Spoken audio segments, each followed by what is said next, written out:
దేశంలో అల్లం పంట సాగు విస్తీర్ణం 2,15,000 ఎకరాలు కాగా ఆంధ్రప్రదేశ్, తెలంగాణ రాష్ట్రాల్లో సుమారు 25,000 ఎకరాల్లో సాగు చేస్తున్నారు. ఔషధ, సుగంధ ద్రవ్య పంటగా అల్లం ప్రాధాన్యత నానాటికి పెరుగుతుండటంతో మన ప్రాంతంలో ఈ ఏడాది దీని సాగు విస్తీర్ణం గణనీయంగా పెరిగింది. అల్లం సాగుకు అన్ని ప్రాంతాలు అనుకూలం కాదు. దీనివల్ల కొన్ని ప్రాంతాలకే పరిమితమైన ఈ పంట సాగులో గత 3 సంవత్సరాలుగా రైతులు మంచి ఫలితాలు సాధిస్తున్నారు. మే, జూన్ నెలలో నాటిన అల్లం 3 నుంచి 4 నెలల దశలో ఉంది. ఈ సమయంలో అల్లం సాగులో చేపట్టాల్సిన సమగ్ర సస్యరక్షణ చర్యల గురించి ఇప్పుడు తెలుసుకుందాం.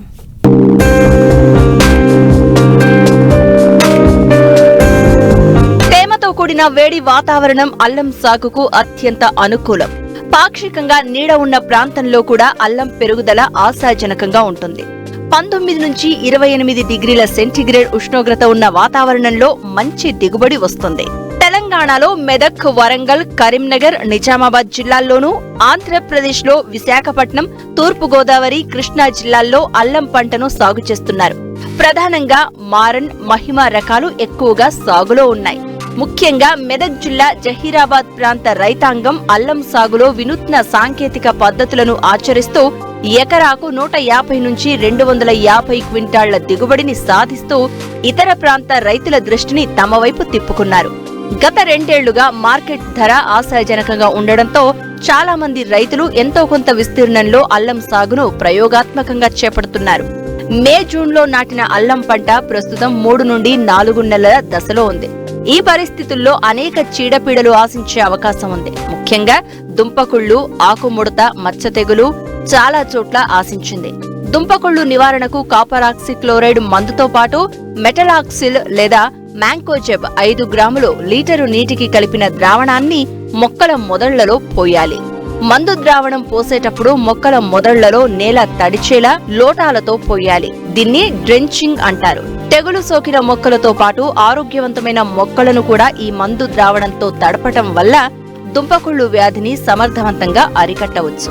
నిర్దేశించిన మోతాదులో ఇతర ఎరువులతో పాటు వేపపిండిని అధికంగా వాడడం వల్ల దుంపకుళ్ళు రాకుండా నిరోధించవచ్చు.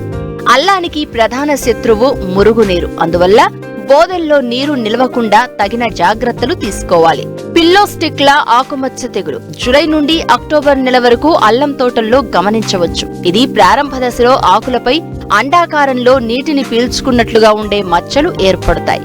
తరువాత మచ్చల యొక్క అంచులు ముదురు గోధుమ రంగు కలిగి ఉండి మధ్య భాగము పసుపు రంగులోకి మారును. అనేక నల్లటి మచ్చలు చుక్కలుగా ఆకులు ఎండిపోవును. దీని నివారణకు కాపరాక్సిక్లోరైడ్ గల శిలీంధ్రనాశిని అయిన బ్లైటాక్స్ మందును 3 గ్రాములు లీటరు నీటికి కలిపి మొక్కలంతా తడిచేలా పిచికారీ చేయాలి. ఆకుముడత పురుగు వీటి లార్వా ఆకులను చుట్టి తినేస్తుంది. నివారణకు ప్రొఫెనోఫాస్ 1 మిల్లీలీటరు లీటరు నీటికి కలిపి ఆకులపై పిచికారీ చేయాలి. వేరు పురుగు ఇది ఆశించినట్లయితే దుంపల మొదళ్లలో వేర్లను కత్తిరిస్తుంది. నష్టం గమనించగానే ఎకరాకు పోరేట్ 5 కిలోలు లేదా కార్బోప్యూరాన్ గుళికలు 7 కిలోలు వేసి తీవ్రతను తగ్గించుకోవాలి.